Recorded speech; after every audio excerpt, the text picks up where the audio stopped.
Donc, c'est Jean-Christophe Alquier.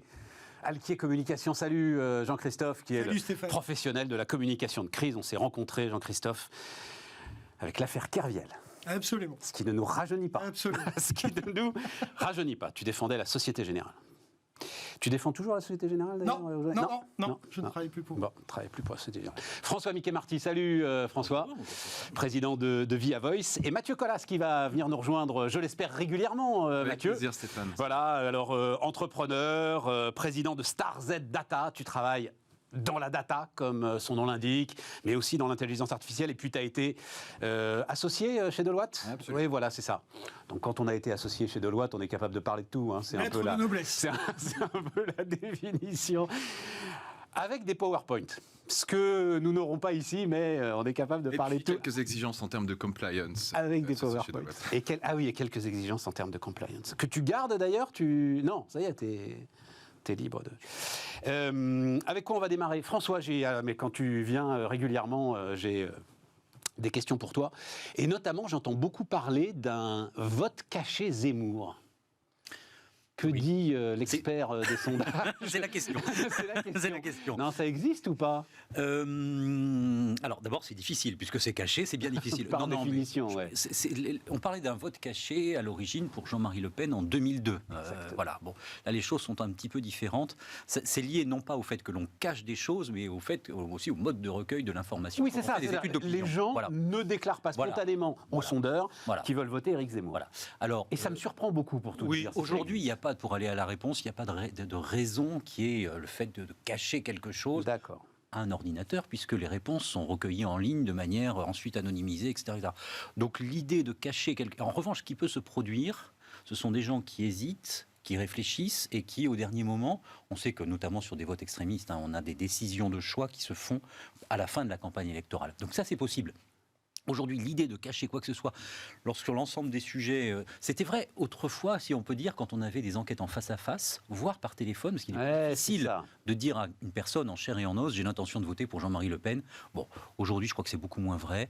Les raisons, au fond, de masquer quelque chose sont beaucoup moins prégnantes qu'elles ne pouvaient l'être par le passé. Okay. En revanche, non, ce qui est certain, c'est que Éric Zemmour est le candidat, enfin, fait partie des candidats sur lesquels les intentions de vote sont les moins cristallisées. En réalité, sur Jean-Marie Le Pen et sur Emmanuel Macron, les électorats sont très sûrs de leur choix.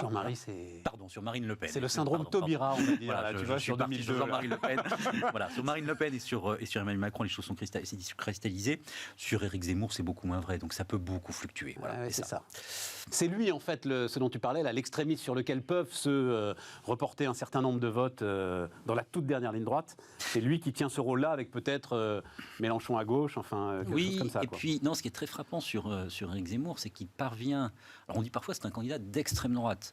Bon, mais il parvient à fédérer des personnes de sensibilités très différentes. Il a encore aujourd'hui 20% des personnes qui ont voté pour Marine Le Pen en 2017, mais aussi 20% des électeurs de François Fillon qui envisagent de voter pour lui. Donc il fédère bien au-delà de l'électorat de Marine Le Pen. Et puis surtout, qu'est-ce qui s'est passé depuis 5 ans? C'est la progression extrêmement forte des gens qui sont sans attache politique, sans proximité partisane. Ça fait plus de 35% des Français aujourd'hui. Donc ce sont des gens qui viennent parfois de la droite, parfois de la gauche, et qui peuvent aller un petit peu partout. Et comme on a aujourd'hui encore 45% des gens ayant l'intention d'aller voter, qui ne sont pas sûrs de leur choix, ça prouve l'extrême plasticité des gens. Et au fond, c'est la disparition des couloirs électoraux. Si vous aviez autrefois des couloirs électoraux. Aujourd'hui, Éric Zemmour, c'est un ovni. Et il peut fédérer ou pas des gens très différents. Donc en effet, il fait partie de celles et de ceux qui font l'élection, parce que il peut fédérer ou ne pas fédérer en fonction de la dynamique de campagne, en fonction des éléments de campagne, etc. etc. C'est très, très, très, très, très important. Donc redonne-moi ton chiffre, 35% des électeurs se déclarent hors parti, nulle part. Et peuvent aller de Jean-Luc Mélenchon à Marine Le Pen. Si vous observez si ça vous intéresse, l'évolution de ce qu'on appelle techniquement des proximités partisanes depuis les 15 dernières années, de manière très continue, c'est pas uniquement lié à ces dernières années, mais de manière très continue, la proportion de Français qui ne s'identifient à aucune sensibilité politique a considérablement explosé. Donc aujourd'hui, on est sur une patinoire. D'où probablement la candidature Macron à l'époque, elle répond en partie à ça. Quand vous avez des gens qui disent moi je suis ni de gauche ni de droite, on peut fédérer des gens. Vous avez des gens qui disent oh oui, est-ce que je suis de droite, d'extrême droite, etc. On peut fédérer des gens. Mais ça, c'est une patinoire électorale, c'est-à-dire que On a. Non, c'est clair. Voilà, merci beaucoup. Non, J'allais développer j'avais 1 heure de développement, mais. Sur le concept de patinoire, tu veux Merci. dire Oui, ça. Électoral, ça s'entend. Moi, je Jean-Christophe ne crois pas aux réserves de vote honteux, Éric. Oui, voilà, c'est ça. C'est ça. Pour plein de raisons. D'abord, le surmoi en matière de déclaration ou de déclaratif politique, ça fait longtemps qu'il a explosé avec les réseaux sociaux. On lit allègrement des prises de position sur les réseaux sociaux très Anonyme. marquées. Anonyme. Oui ou pas. Ou pas. Ou pas. Ou pas, c'est Ou vrai, pas. mais quand même largement anonyme. En revanche, ce que vient de décrire François est beaucoup plus, à mon avis, déterminant. Et c'est un mouvement que les politistes observent depuis une trentaine d'années, on va dire, dans les démocraties modernes. C'est ce qu'ils appellent le désalignement. C'est-à-dire, effectivement, quand on interroge les gens, ils n'ont pas d'appartenance partisane, de proximité déclarée avec des lignes politiques. Cette atomisation de l'électorat, la fin des grands déterminants du vote aussi. La fin des grands déterminants du vote, qui pouvaient être la religion, qui pouvait être le fait d'être propriétaire ou locataire. Il y en a de nouveaux. Il y en a de nouveaux. Ah, ce sera d'ailleurs notre émission de jeudi. Sauf qu'ils sont beaucoup plus éclatés. Et un phénomène dont on va reparler, j'imagine, je t'aide, mon Stéphane, à propos de la transition sur la campagne électorale, qui est la fragmentation absolue de l'offre. C'est-à-dire qu'aujourd'hui, à gauche, on est à 3, 4, 5 candidats. À droite, on est à 3, 4, 5 candidats. Tu ajoutes tous les petits partis, on est dans des démocraties. Heureusement, le système électoral de la Ve République pour la présidence de la République permet de resserrer le spectre. Mais on est dans une fragmentation absolue. Au fond, ce que les politistes disaient il y a une trentaine d'années, c'est qu'on tend vers un vote par problématique. Une problématique ou deux suffisent à un moment donné à créer une offre politique. Et c'est vrai que quand on regarde la question, par exemple, aujourd'hui de l'immigration et de la sécurité, ça a suffi à créer le socle programmatique d'Éric Zemmour. Il suffit de le regarder à la télévision, toutes les problématiques sont ramenées et reviennent à cette question de l'immigration. Attends, je te donne la parole, Mathieu, mais en même temps, si c'est ce que ressentent les gens, c'est-à-dire, alors ça, on en a beaucoup parlé ici, je trouve ça très intéressant, la façon dont Éric Zemmour finalement balaye, c'était devant notre ami Nicolas Dose, dont il balaye d'un revers de main l'idée que son programme économique puisse susciter le moindre intérêt. Non, c'est pas intéressant. Et dit-il, la révolution sera ailleurs. Absolument. Je trouve ça assez légitime finalement. Oui, effectivement, moi, président de la République. Je ne sais pas si c'est légitime. C'est cohérent dans un discours à un moment donné. C'est ce que je dis. Cohérent. Voilà. Cohérent. Mais c'est cohérent. Non, ce qui est légitime, c'est que ça, effectivement, ça suffise à attirer un certain nombre de gens qui sont dans le même état d'esprit que lui. Mais pour reprendre ton pitch de cette émission tout à l'heure à propos de la dérive programmatique de Valérie Pécresse. Ah ouais, mais alors on est bien, le contre-exemple. On est bien là sur des points saillants de programme qui sont sur des problématiques qu'on va considérer comme tout à fait marginales. On regarde les problèmes auxquels le pays est confronté. Exactement. Et on mène des campagnes avec une telle fragmentation de l'offre, une telle étroitesse finalement des angles d'entrée des programmes, qu'on finit avec ce que moi je considère cette année comme une non-campagne de présidentielle. Ajoute à cela la vitrification qu'a provoqué la Covid, et on est dans une non-campagne. Le président a bien raison de retarder à la dernière minute sa déclaration de candidature. Mathieu. Oui et non. Ce que je trouve assez préoccupant, c'est qu'il y a une dérive consumériste en réalité, de manière générale sur les élections, mais encore plus sur les élections présidentielles consuméristes. Pourquoi il suffit de regarder le slogan d'Europe 1 dans la rue, moi ça m'a frappé. On peut vous aider à choisir. En fait, on peut vous aider à choisir comme on choisit. C'est BFM TV. C'est pas Europe 1, c'est BFM TV. BFM TV. Comme quoi, c'est peut-être pas une très bonne campagne de pub. C'est vrai, mais c'est BFM TV. C'est pas génial. Donc mais t'as raison, j'avais pas remarqué. T'as raison, c'est assez dingue. C'est affreux comme message pour les électeurs. Moi, ce qui me préoccupe, c'est quid après Macron, parce que oui, il va être élu. Enfin, tous les sondages le disent, sauf catastrophe. Alors, on en parlait tout à l'heure. Vous avez donné un nom, mais quand il n'y a pas d'opposition dans un pays, c'est quand même préoccupant. Et là, il a gagné cette élection, la dernière élection, finalement, en anéantissant l'opposition. Moi, ce qui me préoccupe en tant qu'entrepreneur, c'est comment on restaure un vrai paysage électoral dans ce pays qui, comme tu le disais, est totalement fragmenté aujourd'hui. Et il a une responsabilité là-dessus. Qui a responsabilité là-dessus? Notre président a une responsabilité là-dessus, c'est restaurer une opposition. En tout cas, ne pas tout mettre en place pour anéantir l'opposition. Pardon, Mathieu, mais si à gauche, la demi-douzaine de gars qui sont là n'arrivent pas à se mettre d'accord sur un programme commun, enfin, c'est quand même pas de la responsabilité du président de la République. Ça le sert même plutôt, on va dire. Oui, bien sûr. Non, mais parce que Mathieu dit en gros, il est trop cynique, il fracture. C'est pas de sa responsabilité. Je pense à la droite. Tu parlais. Si Valérie Pécresse, elle est, enfin, j'ai beaucoup de respect pour Valérie Pécresse, mais enfin, elle a été ministre du budget. Bon, je comptais pas en parler là, mais hier soir, elle a lancé cette idée de banque pour les jeunes. Donc, vous avez peut-être vu ça très très rapidement. Cette idée que donc c'est une banque, j'imagine publique, mais on n'a pas trop de détails, qui finance les études et les entrepreneuriats de ceux qui se lancent. Se remboursera ensuite sur le chiffre d'affaires, ce qui est déjà quand même un peu complexe.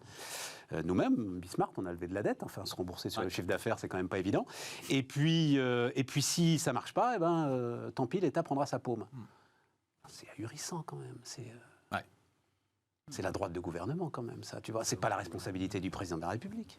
Mais il y a un sujet un peu structurant qui sont le clivage entre les aspirations des personnes qui sont plutôt aisées, qui ont une vision libérale de l'économie et des aspirations plutôt libérales, et puis des personnes plus modestes qui sont loin de cette vision-là. Oui. Et tout tourne autour de ça. Donc il y a un texte, et à la fois Éric Zemmour et Valérie Pécresse, il y a un texte de Marion Maréchal qui date de 2017, une interview dans Valeurs Actuelles, où elle explique ça, elle donne une stratégie pour les années qui viennent. Alors, c'est très intéressant parce qu'il suffit de lire ça pour comprendre ce qui se passe aujourd'hui.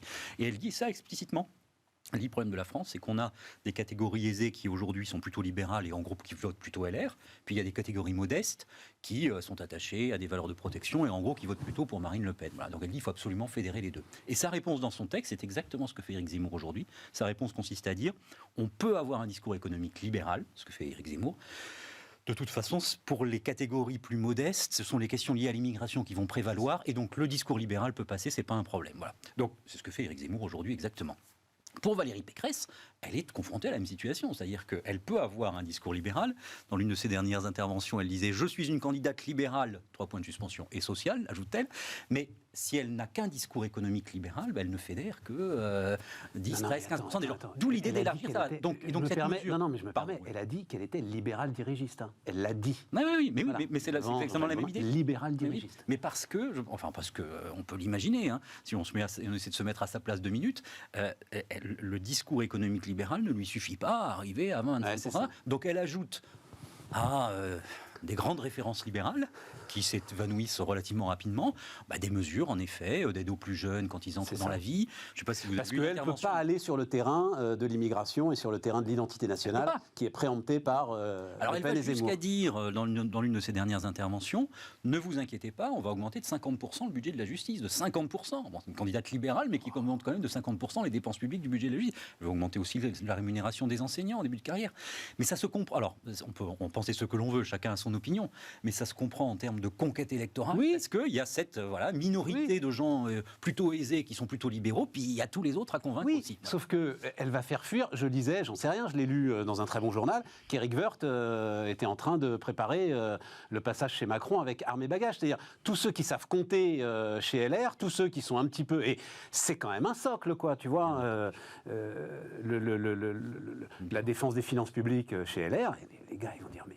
Bien entendu. Halte au feu, quoi. Tu voulais nous reparler de la baguette de pain, puisqu'on est dans ce climat un peu politique, etc. Et tout. Moi, ça m'intéresse beaucoup, la baguette de pain, la baguette Leclerc. Là. Donc, tu dis... dis-nous, Mathieu, pourquoi tu veux reparler de la baguette Leclerc ? Je trouve ça bien de communiquer, si tu veux, sur ces prix d'appel, sur le soutien à cette catégorie de la population qui n'a plus les moyens de se payer quoi que ce soit et qui doit payer 200 € en plus pour son essence tous les mois. Et c'est bien d'avoir des mesures de soutien et c'est bien que Michel-Édouard Leclerc annonce ça. Néanmoins, moi, il y a un truc qui m'a vraiment choqué dans son discours à Michel-Édouard Leclerc, c'est qu'il dit qu'il contrôle la relation avec les clients et qu'à ce titre, il a un certain nombre de droits en fait, et de prérogatives, si tu veux, par rapport aux agriculteurs. Moi, je pense qu'au contraire, quand on a cette relation avec les consommateurs, on a aussi des responsabilités en tant qu'entreprise. Et je me lasse en fait de ce discours des distributeurs, mais pas d'autres. Enfin, c'est aussi dans le transport aérien typiquement, qui consiste à dire les gens sont prêts à l'acheter, donc vendons-le en fait. Et aujourd'hui, on parlait d'impact ensemble avant l'émission. Les chefs d'entreprise ont une vraie responsabilité là-dessus. Et si tu veux, cette baguette à 29 centimes, c'est une bonne nouvelle pour les gens qui crèvent la dalle aujourd'hui, pour parler clairement. Par contre, tous les effets derrière que tu vas voir en amont sur la filière agricole, mais ce dont on ne parle pas aussi, c'est sur les conséquences en termes de santé publique. Cette baguette à 29 centimes, elle a des conséquences sur la santé des gens. Ce que tu manges... Ça, je crois pas, Mathieu. Enfin, Si. bon Dieu, ils empoisonnent pas les gens chez Leclerc. Enfin, sérieux. Écoute, il faut parler aux experts en nutrition, en micronutrition. Tout ça a un impact sur la santé des gens. À un moment, c'est bien. Mais c'est pas manger qui a un impact sur la santé des gens, tu comprends? C'est le bien manger, si tu veux. Et aujourd'hui, quand on s'appelle Leclerc et quand on contrôle la relation avec les clients, comme il le dit, on sait plein de choses sur les clients. Moi, je le dis parce que c'est aussi mon modèle. Bah, si bien tu sûr, veux. ouais. C'est exploiter intelligemment les données des clients. Aujourd'hui, on les exploite. Pourquoi? C'est pour bien négocier les prix avec la filière en amont. Ces entreprises-là, elles ont aussi une responsabilité, elles peuvent influer sur les comportements des gens. Et je pense que c'est pas un tabou, on en parle beaucoup en communication institutionnelle. Les McDonald's, etc., nous aidons nos consommateurs à avoir une meilleure vie, à être en meilleure santé, etc. Maintenant, il faut passer aux actes. Et je trouve que ce discours est bien, il y a une prise de conscience autour de l'inflation. Néanmoins, je pense qu'il y a des solutions meilleures à apporter quand on contrôle la relation avec les clients, comme le dit Leclerc. Intéressant. Euh, C'était son point de vue, il tenait à en parler, et je trouve ça intéressant. Voilà, on n'est pas obligé non plus de... Deux Avoir mots un sur avis Leclerc là-dessus. et après pour revenir à l'enjeu. Clairement, cette affaire de la baguette, il l'a positionnée dans toutes ses prises de parole au même niveau et avec le même statut que l'essence. Oui. Alors que c'est un outil de trafic de chaland en quelque sorte dans ces magasins. Et là où je te rejoins, que ce soit l'essence, que ce soit certaines commodités, allons-y. L'alimentation, ça commence à poser un vrai sujet. Et effectivement, l'enjeu derrière cette baguette à plus de 20 centimes d'euros, un peu plus de 20 centimes 29. d'euros, 29 pour être précis, ça va être la qualité du produit. Clairement, cette espèce de déflation permanente... Non, mais attends. Attends, cette déflation permanente... Elle est à 29 centimes d'euros depuis plus de 6 mois quand même, la baguette. Voilà, Oui, c'est quand même un point à noter. Il a juste dit qu'il la bloquait à ce prix-là. Il n'a pas dit qu'il la descendait à ce prix-là. Voilà. Quand on connaît un peu les process de fabrication des produits agroalimentaires, on sait qu'à ce prix-là et à ce tarif-là, il y a des enjeux de qualité qui sont sacrifiés. C'est une évidence. Tout est automatisé, quoi. Voilà. Tout est automatisé. Les produits de base sont peut-être pas traités tout à fait de la même manière. Et donc, moi, je trouve que l'enjeu, c'est effectivement par rapport aux catégories populaires dont on parlait tout à l'heure et qui se sont à la marge, effectivement, commencer à donner à manger à ces catégories populaires une nourriture, une alimentation qui soit en deçà des standards de tout ce que le reste de la société française continue de manger, je pense que ça finit par être et devenir un enjeu politique majeur. C'est mon point de vue. François? Je ne sais pas. Alors, bien sûr, cette question de la santé est fondamentale. Néanmoins, il y a quelques contrôles sanitaires qui sont réalisés. Oui, enfin, là, vous et pensez on pas peut un instant que... En revanche, il peut y avoir des questions financières. Stéphane, d'équilibre. aux États-Unis, le niveau d'obésité se constate pour l'essentiel dans les catégories les plus pauvres. C'est Pourquoi? Parce qu'ils mangent de la merde. C'est vrai. Soyons clairs. C'est vrai, mais enfin, c'est la quadrature du cercle, ton truc. Oui, c'est la quadrature du cercle. Certes, mais certes. il y a un moment où cette fuite en avant... À ce moment-là, tu subventionnes la bonne baguette. Enfin, ça n'a pas de sens. Écoute, la baguette à 29 centimes, à 50 ou à 1 euro n'a pas un impact majeur sur le budget de ceux qui n'ont pas beaucoup de revenus. Eh ben si, et il faut croire que si, tu vois. Sinon, ils font les arbitrages eux-mêmes. Enfin, les gens, ils savent très bien. Je crois que les gens savent très bien que la baguette la moins chère n'est pas la meilleure nutritivement. Je pense que... pardonne-moi. Non, mais au contraire, non, mais c'est passionnant, hein, parce que c'est un sujet qui est, c'est le point de préoccupation numéro 1 aujourd'hui. On peut parler de tout ce qu'on veut. La question du pouvoir d'achat, et c'est pas de la plaisanterie. On a en effet, les produits de l'essence, les produits énergétiques qui augmentent, les matières premières, les aliments, les matières pour les productions d'aliments qui augmentent aussi. Donc il y a un véritable sujet de la vie quotidienne. Michel-Édouard Leclerc est dans son rôle. Ça fait des décennies qu'il a construit son identité. Sur la son défense image, c'est du pas de l'image, son identité sur la lutte contre la vie chère. Ça commence en 74 avec l'essence. Voilà, donc tout à fait. Le pain, c'est le premier élément d'alimentation. Donc, il est dans son rôle. Ensuite, en effet, il peut y avoir des disparités de qualité de produit, mais c'est la quadrature du cercle. C'est-à-dire comment faire une bonne qualité de produit pour le plus grand nombre, je trouve que c'est compliqué. Mais c'est un enjeu majeur. Et lui a la possibilité de dire « je fais quelque chose ». C'est-à-dire là où il y a un discrédit sur beaucoup d'autres acteurs, lui peut dire « je fais quelque chose ». Non, c'est absolument passionnant. Mais c'est le sujet, à la limite, aujourd'hui de la campagne électorale. C'est comment je me chauffe alors que les prix de marché s'envolent. Bon, l'État dépense 25 milliards pour donner l'impression qu'il contrôle le marché, il ne le contrôle pas. Comment je vais au travail quand l'essence est en train de flamber. Là, l'État n'y arrive pas, heureusement. Ils ont rendu les armes là-dessus, parce que bon, voilà. 76, je crois, le premier combat, donc c'était les deux, enfin Michel-Édouard et Édouard Leclerc, allant à Bruxelles d'ailleurs, puisqu'ils avaient eu, je ne sais pas si vous vous souvenez, mais en fait on leur avait interdit de vendre l'essence à prix coûtant, et donc c'est le premier combat qu'ils ont porté devant les instances européennes à Bruxelles, pour obtenir le droit de vendre l'essence à prix coûtant. Bon, voilà, c'est le sujet, quoi. Juste, ça n'a rien à voir, mais pour finir le chapitre politique, là aussi, communication de crise, il a l'air de vouloir refuser le débat du premier tour. Macron, il a raison? Oui, il a raison. Ah, oui, il a raison. Oui, il a raison, évidemment. Il a un avantage qui est celui d'être le président en place, de bénéficier d'une certaine manière d'un aura d'image presque implicite, non dit. Donc autant capitaliser, continuer à capitaliser, ne pas descendre dans l'arène de débat avec, par ailleurs, tous ces petits candidats. Ouais. Est-ce que dit Attal en disant chacun va aller chercher son moment de 10 minutes face à Macron, et il se retrouve face à un feu nourri en fait. Absolument, ça va être warolien pour les Éric Zemmour, pour les Jadot, etc., etc. Et évidemment, d'ailleurs, Parlement européen. Oui. L'intervention de Jadot, c'était une scénographie quasi ridicule. Il y avait, même si l'autre était assis, la trace qui restait, c'est qu'il y en avait un qui dominait l'autre sans mot dire et en étant simplement assis en l'écoutant. Donc non, il a parfaitement raison de ne surtout pas participer à ces débats de face à face avec cette ribambelle et cette querelle de candidats. D'accord, François ? Non, je ne suis pas d'accord. Ah, vas-y, on va nourrir le débat. C'est bien.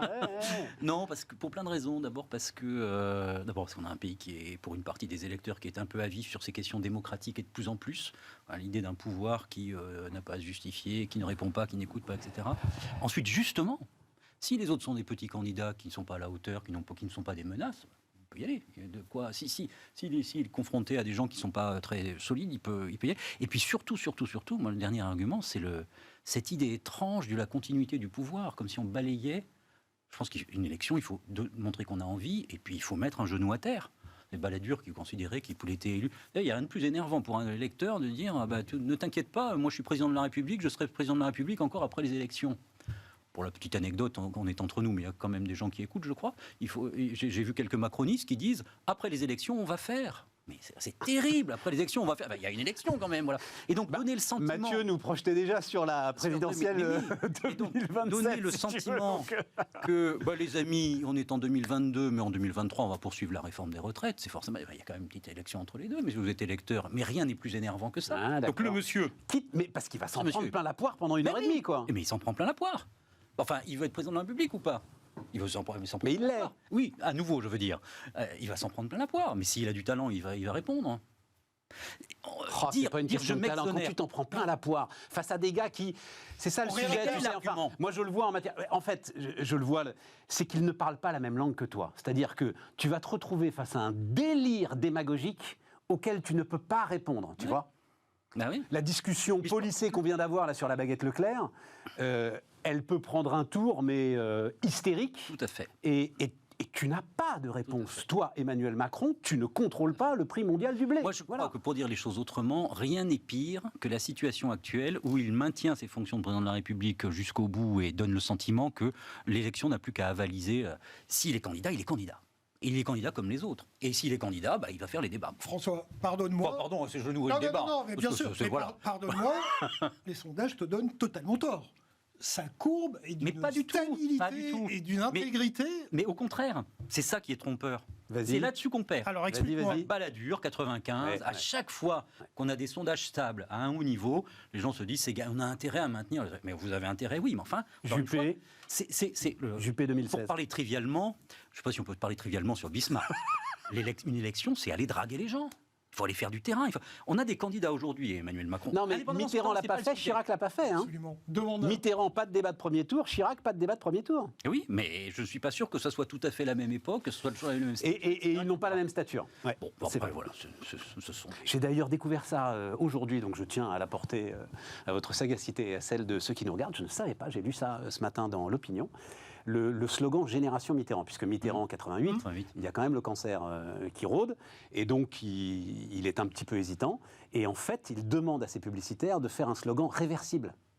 C'est-à-dire qu'avec Génération Mitterrand qui commence, finalement, n'importe qui peut se mettre derrière. Il peut disparaître. Il peut calancher.